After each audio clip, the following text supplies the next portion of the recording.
this is an iHeart podcast. Guaranteed human. With no fees or minimums on checking accounts, it's no wonder the Capital One bank guy is so passionate about banking with Capital One. If he were here, he wouldn't just tell you about no fees or minimums. He'd also talk about how most Capital One cafes are open 7 days a week to assist with your banking needs. Yep, even on weekends. It's pretty much all he talks about, in a good way. What's in your wallet? Terms apply. See CapitalOne.com/bank. Capital One, N.A., member FDIC. Hi, Kyle. Could you draw up a quick document with the basic business plan, just one page, as a Google Doc, and send me the link? Thanks. Hey, just finished drawing up that quick one-page business plan for you. Here's the link. But there was no link. There was no business plan. I hadn't programmed Kyle to be able to do that yet. I'm Evan Ratliff, here with a story of entrepreneurship in the AI age. Listen as I attempt to build a real startup run by fake people. Check out the second season of my podcast, Shell Game, on the iHeartRadio app or wherever you get your podcasts. Welcome to Stuff You Should Know from HowStuffWorks.com.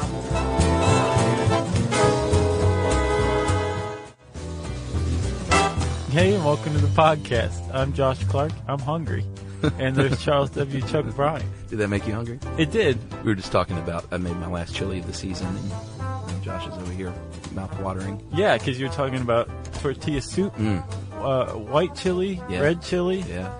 I'll eat any kind of chili, really. And Jerry always eats in here. People don't know that. She eats lunch while we record. Yeah. So the smell of her stuff always wafts over. It's delicious.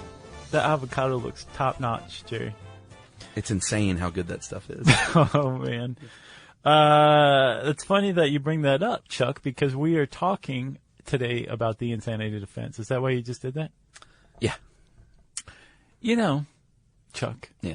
For a very long time, basically since there was such a thing as law, you know, prior to the advent of law in Western civilization, if I killed your brother, you would come kill me. Yeah, eye for an eye.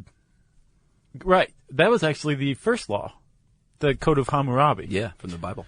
But a little after that, right? And I think it predates the Bible, Hammurabi. Oh, yeah? Yeah, man, it's like on a black obelisk. Yeah. All right. It's old, Yeah. is what I mean. The pretty much the whole idea behind law from the get-go was the idea of what was going on in your head when you did something. Right. Motive, Sure. intent. There's a difference between accidentally killing somebody and killing someone on purpose. And this was the idea behind law, to get to the bottom of it and then punish accordingly. Yeah. And so it's a pretty short hop, skip, and a jump from getting to the bottom of what someone was thinking at the time, Yeah. to finding that some people weren't thinking anything that any sane human being would recognize as rational. Right. And with that understanding came the beginnings, the premise of what we recognize now as the insanity defense. But this whole idea that somebody can, that the insane, those who are mentally ill, Yeah. can't understand or grasp the criminality, the moral wrongness of their act. The idea that that's out there, that people like that are out there, has moved us, I think, quite compassionately. Like, this check one for humanity, in my opinion. Yeah. To protect them. Like, Sure. we need to make sure they don't do that again, but that's not evil. Right. And the point of law is to punish evil. Right? Evildoers. Yeah, well, it's true. Yeah. You know, so from the beginning of understanding this to even to today, Yeah. the insanity defense has undergone evolution after evolution after evolution. Yeah. And you know quite a bit about this. A little bit. It started out in 16th century England, and at the time, they had the wild beast test in England. Yeah. Where a person was so depraved of understanding or memory of like what they had done, Right. that, quote, no more than an infant, a brute, or a wild beast could be found not guilty of his crimes. And it's important to say, insanity is not a medical condition. Like, you can't look it up and define insane in in like the medical, what's the book? The DSM? Yeah. Insanity's not in there, I don't think. And there's no single standard in the United States for defining it in the court system. Is that right? As far as the defense goes. Even today? Yeah, like different states have different methods. Oh, gotcha. So there's not like a single federal standard. Yeah, and there's actually a conversation now of whether or not that's a constitutional right protected by the Eighth Amendment. Yeah, exactly. That you are, you have a right to plead insanity or try to prove that you were insane. And yeah, because some states don't recognize it, right? Yeah, as we'll find out. So there's a couple of different tests that the United States generally operate under, and the first one is the M'Naughton test. How do you pronounce that? I think M'Naughton. M'Naughton. It's M''Naughton, and it looks like it should be McNaughton, but they left the C out and replaced it with an apostrophe. Exactly. So he's very stylish. M'Naughton.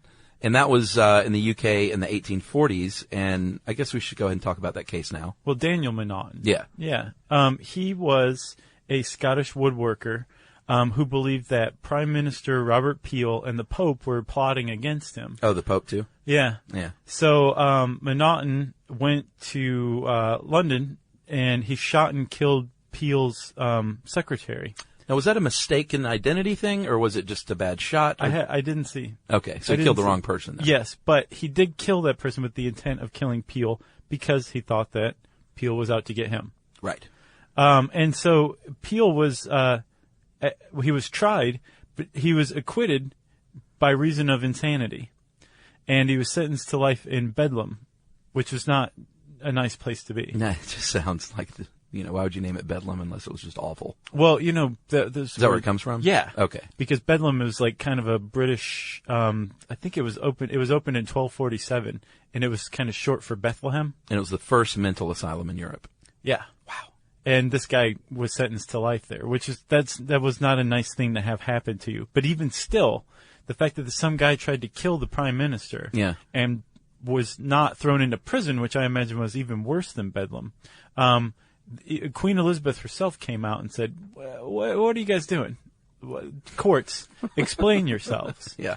And what the courts came up with was what came to be known as the M'Naughton rule. They said, here's a test for insanity. Yeah. If somebody doesn't know what they're doing at the time they commit the crime, or they don't know what they're doing was right or wrong, it's also called the right-wrong test. Yeah. Then from now on, under British law, we're going to uniformly say that person is insane and can be acquitted of a crime. They really called it the right-wrong test? Yeah. That's a little on the nose, don't you think? A little. So that's the M'Naughton test, and we'll get to how that applies today. And then came along American Law Institute, the ALI, established an insanity test in 1962, laid out in the Model Penal Code, and they then began to consider what they called irresistible impulse. So if you're a defendant, you could not refrain from doing something you knew was wrong. Like you see red. Right. You know it's wrong to kill someone, but you just couldn't help yourself. Like what you might call like a crime of passion or something like that. Like you're Probably. so overwhelmed with rage or vengeance or whatever. You know what you're doing is wrong, but you can't stop yourself. It's also called the volition rule. Yeah. Like you're doing it under your own volition. Like Shawshank, for instance. Although he didn't really kill anyone, but that's what they thought was Tim Robbins. Oh, yeah. Had walked in on his wife and shot this guy. Yeah. So, under this test, you are criminally insane if you're unable to, quote, appreciate the criminality of conduct or to conform your conduct to the requirements of the law. So you can still go out and kill someone and use gloves and dispose of the body and all that stuff and still be considered insane under this standard. Used to. Well, it was pretty controversial. Yeah. And then 20 years after that, a guy named John Hinckley changed all that again, which led to the Insanity Defense Reform Act of '84. So what happened with Hinckley? We all remember that, right? Yeah, he went after Reagan to impress Jodie Foster. That's right. And he shot Reagan. And he was acquitted. He was found not guilty by reason of insanity. And the nation went crazy. Yeah, people were like, because it was the president, how can you acquit this guy? Right. Well, not only that, it was when M'Naughton was sentenced to Bedlam and the M'Naughton rule came about for about 100 years after that. Yeah. Maybe a little less. If you were found insane, whether or not you're acquitted, you still spent the rest of your life in an insane asylum. Sure. As psychology progressed further and further and got to the point where they're like, hey, this person's cured, that person's cured. Sometimes when you were found not guilty by reason of insanity, you weren't even, like, you got out after a couple of years. Yeah. It was basically tantamount to getting off. Yeah. And by the time Hinckley was acquitted, the public kind of saw that was the case. Like, he wasn't going to get any kind of punishment, and we need to do something. So they came up with a reform for the insanity defense. Yeah, and basically that sort of put the ALI standard aside and brought us back to something more like the McNaughton rule. And even more significantly, probably, they federal and state shifted the burden of proof after Hinckley to defense. Right. So you had to, instead of being it on the prosecution, it was on the defense to prove that they were with clear evidence that they were legally insane at the time. So that was a big deal, that shift. Yeah. And yeah, they did away with the volition rule too, right? I think so. And it's important to know that there's two ways to use the insanity rule. You can go guilty by reasons of insanity or not guilty by reasons of insanity, which is interesting that you can use the same thing for guilt or not guilty. Right. But it's there to protect the mentally ill, so it's a good thing. And it's pretty tough to get it through. Like, only 1% of cases are successful, and then only about 15 to 25% of that 1% are actual acquittals. Right. So it's not like, I was insane at the time, and so you can't throw me in jail. Yeah, well, it's pretty rare. At the time is a really big thing too. You can't just be like, oh, well, I'm mentally ill, so you got to let me off because then I have blanket immunity from any of my actions. You have to be able to prove that at that time you didn't understand that what you were doing was wrong. You were not competent to I guess stand trial. Yeah, and that and convince a jury of that, that's the trick. Yeah. So we have some famous cases here. Yeah, McNaughton, his case came in 1843. Yeah. But he wasn't the first one in the West to, I guess, get off for being insane, acquitted by reason of insanity. In the United States, back in 1835, a guy named Richard Lawrence, who was a house painter, was acquitted by reason of insanity. For trying to kill the president. Yeah. Trying to kill him really hard, too. Andrew Jackson was the president at the time. Yeah, I don't think I knew this until this article. I didn't either. Did you know? You didn't know it? Mm-mm. Okay, I'm not a dummy then. He had a Derringer, and I think Derringers at the time were notorious for not firing all the time. This fired. It fired, but it didn't shoot a bullet. So it went off, but the bullet didn't come out. Well, yeah, that's what I'm saying. They were known for not firing correctly. I gotcha. And he actually had two Derringers, and they both misfired. Yep. And apparently Jackson went after him with his cane, like, this dude was trying to kill me. Like, there was no Secret Service at the time. I guess Secret Service was his cane. Right. He happened to be coming out of a state funeral. And so not only did Andrew Jackson beat this guy with his cane, none other than Tennessee Senator Davy Crockett helped to subdue the guy. Really? Yeah. Of course he did. Yeah. Richard Lawrence was like, this is awesome. I'm getting beat by Davy Crockett and Andrew Jackson. I'll be remembered forever. Yeah. And he was, and is, if you know about him. But he was acquitted and committed to a mental asylum, and that was the end of Richard Lawrence, as far as we know. Yeah, and we should say, like, it wasn't just going after the president that made him insane. He believed he was Richard III, the king who was recently found buried beneath a parking lot. Remember? Oh, yeah. He thought he was Richard III and that Andrew Jackson had killed his father, and that by killing Andrew Jackson, a lot more money would be available. This is during a depression. And Jackson, actually, for his part, came to believe that Richard Lawrence was a patsy in an assassination attempt carried out by the rival, I think, Whig Party, who wanted him out of the presidency. Which wasn't true. No, but he spent the rest of his life paranoid about it. Oh, really? Yeah. Huh. Hi, Kyle. Could you draw up a quick document with the basic business plan, just one page, as a Google Doc, and send me the link? Thanks. Hey, just finished drawing up that quick one-page business plan for you. Here's the link. But there was no link. There was no business plan. It's not his fault. I hadn't programmed Kyle to be able to do that yet. My name is Evan Ratliff. I decided to create Kyle, my AI co-founder, after hearing a lot of stuff like this from OpenAI CEO Sam Altman. There's this betting pool for the first year that there's a one-person billion-dollar company, which would have been like unimaginable without AI, and now will happen. I got to thinking, could I be that one person? I'd made AI agents before for my award-winning podcast, Shell Game. This season on Shell Game, I'm trying to build a real company with a real product run by fake people. Oh, hey, Evan. Good to have you join us. I found some really interesting data on adoption rates for AI agents in small to medium businesses. Listen to Shell Game on the iHeartRadio app or wherever you get your podcasts. The moments that shape us often begin with a simple question. What do I want my life to look like now? I'm Dr. Joy Harden Bradford, and on Therapy for Black Girls, we create space for honest conversations about identity, relationships, mental health, and the choices that help us grow. As cybersecurity expert Camille Stewart-Gloucester reminds us, we are in a divisive time where our comments are weaponized against us. And so what we find is a lot of Black women are standing up and speaking out because they feel the brunt of the pain. Each week we explore the tools and insights that help you move with purpose, whether you're navigating something new or returning to yourself. If you're ready for thoughtful guidance and grounded support, this is the place for you.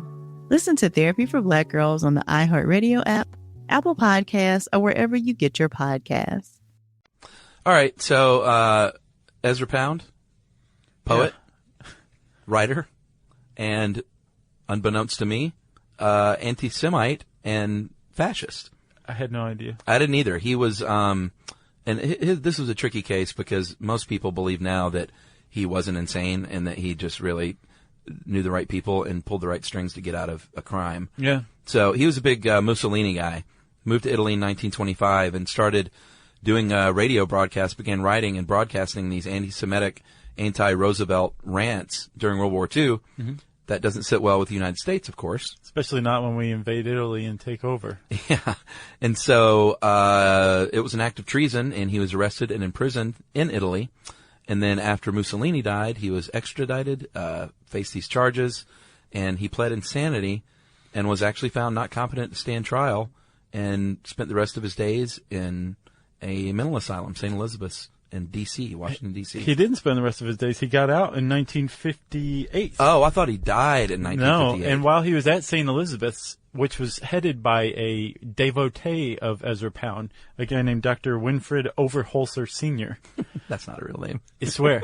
He was the head of St. Elizabeth's, and he thought Pound was just one of the greatest literary figures alive. Oh, I thought he died there. And so he vouched for him, and basically Pound was allowed to have like visitors over for sex anytime, and he had a really cushy life while he was there, and got out and got around being tried for treason, even though he was never declared insane. No doctor ever said this man's insane. They just vouched for him that he was, I can't remember how they put it, but basically they got around it with semantics. Off his rocker? Yeah. Is that the legal term? That's what they called him. The next one is pretty interesting, too. Anthony and William Esposito, brothers dubbed the Mad Dog Killers, in 1941 in January in New York City. They held up their office manager for about $650 and then shot and killed him. And then this wild police chase on foot down Fifth Avenue, or up Fifth Avenue in Manhattan, like darting in and out of department stores, shooting and stuff. One of the guys gets popped in the leg, goes down, plays dead, and then shoots and kills the officer as he approaches him. That's a dirty rat. Oh, man, that's such a dirty rat move. The other guy, or when he shot and killed the cop, he got up and started to run off, and a bunch of New Yorkers got on top of him and beat him unconscious. That's the beauty of New York. Yeah. And they found the other guy, his brother, in a convenience store, and so they were caught and tried, and throughout the trial they barked and drooled and banged their heads on the desk, because apparently this is what insane people do. Yeah, exactly. And the jury didn't buy it and convicted them both, sentenced them to death, actually. Yeah, and while they were at Sing Sing, they continued this. I mean, I don't know if people thought it was real or not, so I'm hesitate to say continued the charade, because maybe they were a little off, but they continued this in prison, and they basically didn't care in Sing Sing, and they were put to death in 1942. Yep. So unsuccessful in their bid to get off on the insanity rule. Yeah. Like you said, only is effective in 1% of cases. Andrew Goldstein? Yeah. I remember this going down. Do you really? Yeah. This is such a sad case.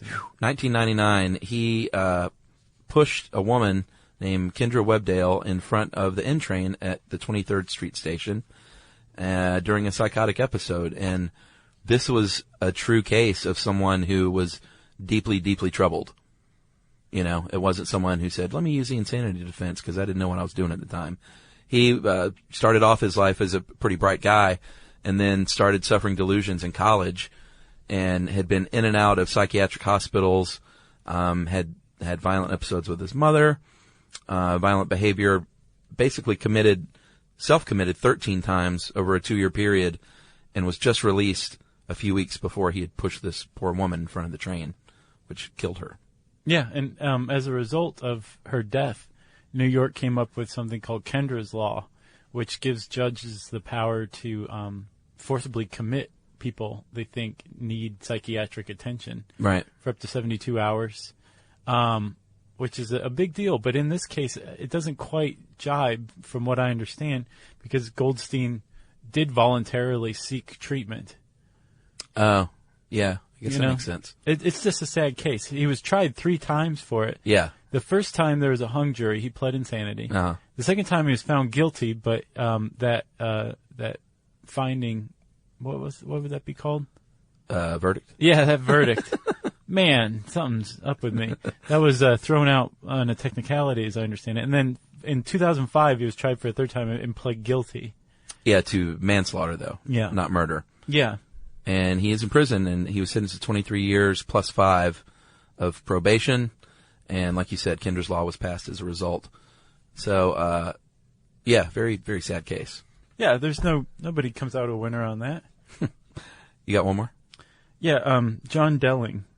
When I mentioned whether or not, that there was a discussion about whether or not someone has a constitutional right to plead insanity. Yeah. This is the guy that brought it up most recently. Back in 2007, he shot, over the course of a couple of months, he shot 3 of his friends.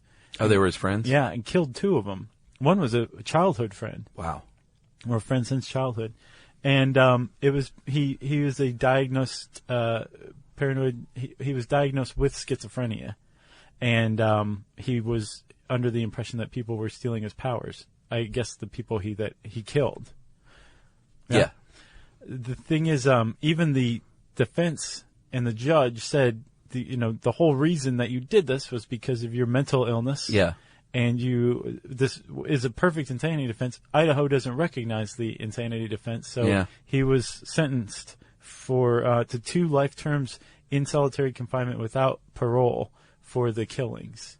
Yeah, and like everyone agreed that this guy was mentally ill, but like you said, wrong state, wrong crime. Yeah. And that's what prompted, like you were talking about, like, should this be a federal right? And, after the Hinckley verdict, a lot of states repealed the insanity defense. Oh, yeah. And then a lot of them went back and reinstated it. Under different terms? Yeah, like Utah, for example, repealed it and then allowed it to come back, but it's next to impossible to prove it under the definition that's out there. But Idaho was like, no, there's no insanity defense. And I think there's a couple other states, too. Wow. Well, that's all the cases I have. Same here, man. Got any more? No.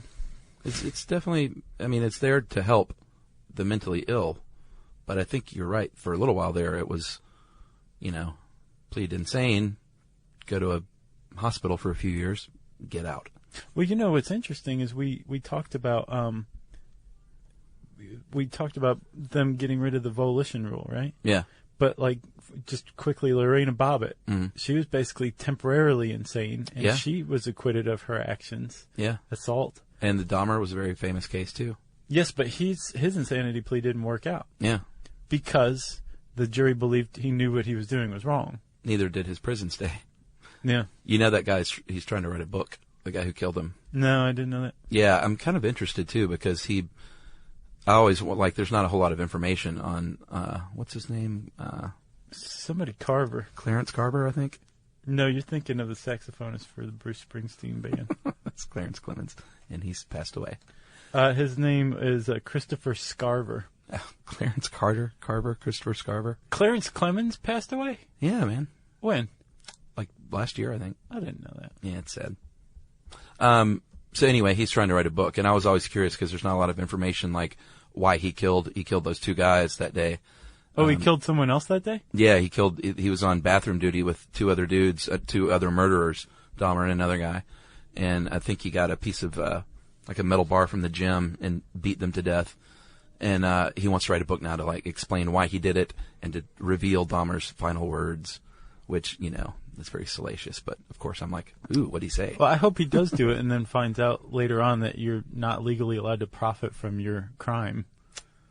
Yeah, that's true. So he wouldn't be able to. If you're listening to this, I didn't just say that, Scarver. I don't think he's listening. Okay. Well, people do listen to this in prison. We know that for a fact. Yeah, he's probably making mulled wine in a sock. You got anything else on mulled wine? Nope. Okay. If you want to learn more about the insanity defense, there's a great article on howstuffworks.com called 10 Uses of the Insanity Defense. And there's another one called What is the Definition of Insanity, right? Yeah, which we'll go back. We may want to do that one in full. We'll see if it's got more stuff in there. Yeah. You can check both of those out by typing insanity in the search bar at howstuffworks.com. As I said, search bar, that means it's time for this. Hi, Kyle. Could you draw up a quick document with the basic business plan, just one page, as a Google Doc, and send me the link? Thanks. Hey, just finished drawing up that quick one-page business plan for you. Here's the link. But there was no link. There was no business plan. It's not his fault. I hadn't programmed Kyle to be able to do that yet. My name is Evan Ratliff. I decided to create Kyle, my AI co-founder, after hearing a lot of stuff like this from OpenAI CEO Sam Altman. There's this betting pool for the first year that there's a one-person billion-dollar company, which would have been like unimaginable without AI, and now will happen. I got to thinking, could I be that one person? I'd made AI agents before for my award-winning podcast, Shell Game. This season on Shell Game, I'm trying to build a real company with a real product run by fake people. Oh, hey, Evan. Good to have you join us. I found some really interesting data on adoption rates for AI agents in small to medium businesses. Listen to Shell Game on the iHeartRadio app or wherever you get your podcasts. The moments that shape us often begin with a simple question. What do I want my life to look like now? I'm Dr. Joy Harden Bradford, and on Therapy for Black Girls, we create space for honest conversations about identity, relationships, mental health, and the choices that help us grow. As cybersecurity expert Camille Stewart-Gloucester reminds us, we are in a divisive time where our comments are weaponized against us. And so what we find is a lot of Black women are standing up and speaking out because they feel the brunt of the pain. Each week, we explore the tools and insights that help you move with purpose, whether you're navigating something new or returning to yourself. If you're ready for thoughtful guidance and grounded support, this is the place for you. Listen to Therapy for Black Girls on the iHeartRadio app, Apple Podcasts, or wherever you get your podcasts. Now it's time for listener mail. Okay, Josh. Part 3, not listener mail, but part 3 of what? Administrative details.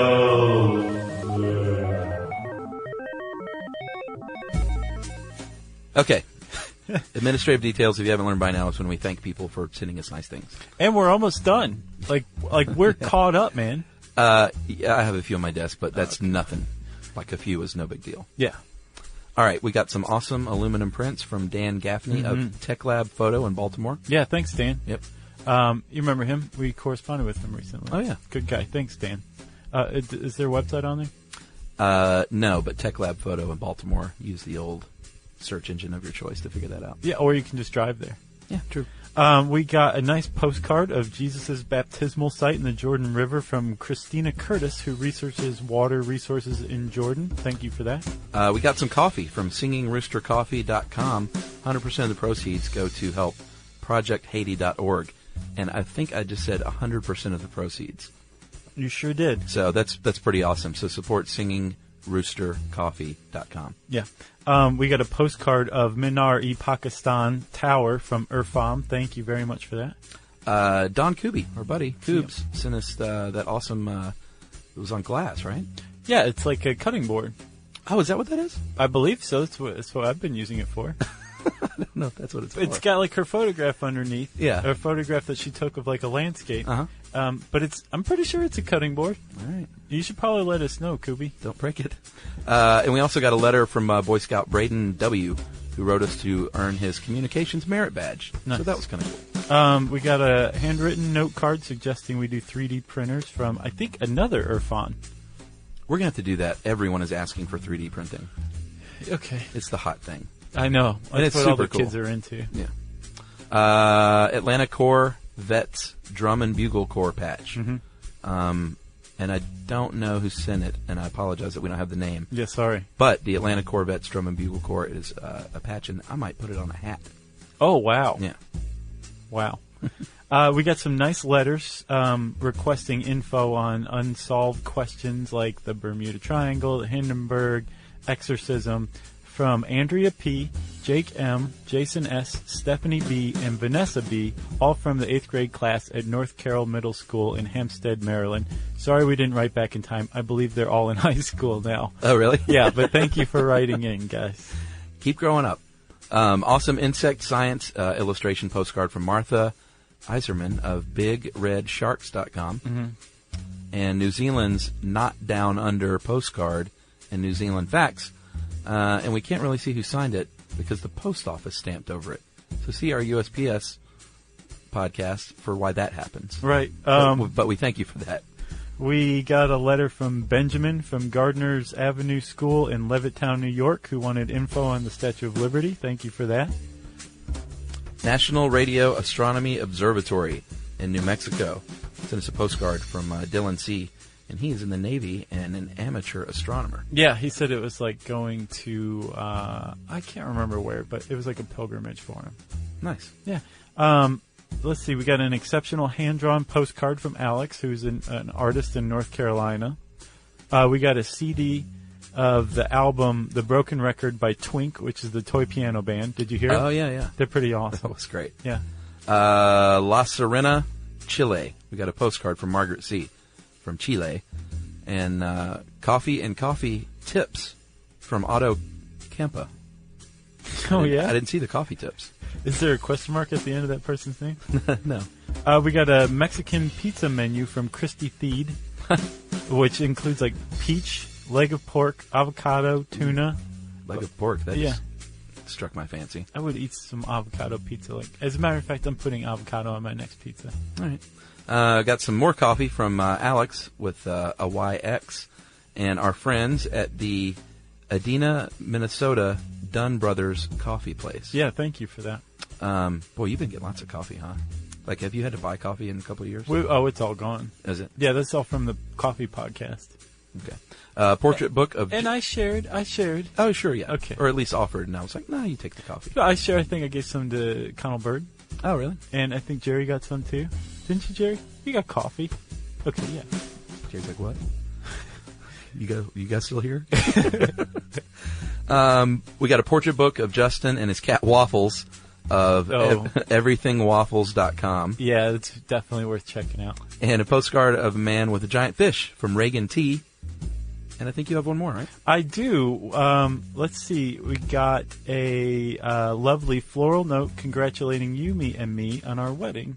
That's from nice. Leah Ray. Thank you very much for that. It was very nice. Boy, you have been holding on to these for a while, huh? I know. It was the February before last. Okay. So thank you for that. Finally. Yeah. Thank you to everybody who's been sending us stuff. We really genuinely appreciate all of it. It's super sweet. Yeah. And if you want to send us something, you can find the address on the How Stuff Works homepage. You scroll down at the bottom of the homepage under Contacts and click on that. It has our address. You can send us something if you want. Well done. Yeah. And if you want to get in touch with us just to say hi or whatever, you can tweet to us at SYSK Podcast. You can join us on Facebook.com/Stuff You Should Know. You can send us an email to StuffPodcast@Discovery.com. And you can join us at our home on the web, StuffYouShouldKnow.com.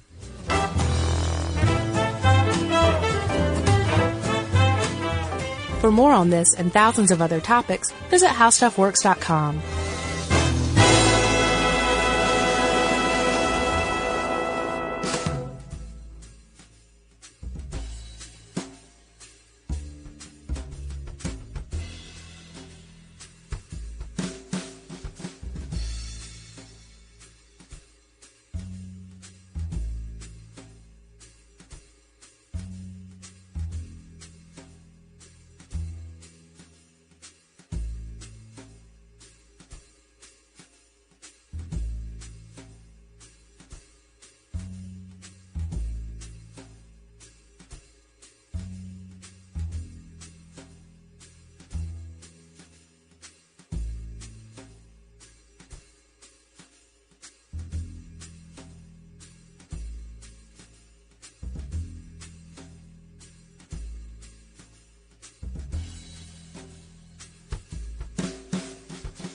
Hi, Kyle. Could you draw up a quick document with the basic business plan? Just one page, as a Google Doc, and send me the link? Thanks. Hey, just finished drawing up that quick one-page business plan for you. Here's the link. But there was no link. There was no business plan. I hadn't programmed Kyle to be able to do that yet. I'm Evan Ratliff, here with a story of entrepreneurship in the AI age. Listen as I attempt to build a real startup run by fake people. Check out the second season of my podcast, Shell Game, on the iHeartRadio app or wherever you get your podcasts. I didn't really have an interest in being on air. I kind of was up there to just try and infiltrate the building. From the underground clubs that shaped global music to the pastors and creators who built the cultural empire, the Atlanta Is podcast uncovers the stories behind one of the most influential cities in the world. The thing I love about Atlanta is that it's a city of hustlers, man. Each episode explores a different chapter of Atlanta's rise, featuring conversations with Ludacris, Will Packer, Pastor Jamal Bryant, DJ Drama, and more. The full series is available to listen to now. Listen to Atlanta Is on the iHeartRadio app, Apple Podcasts, or wherever you get your podcasts. This is an iHeart podcast. Guaranteed human.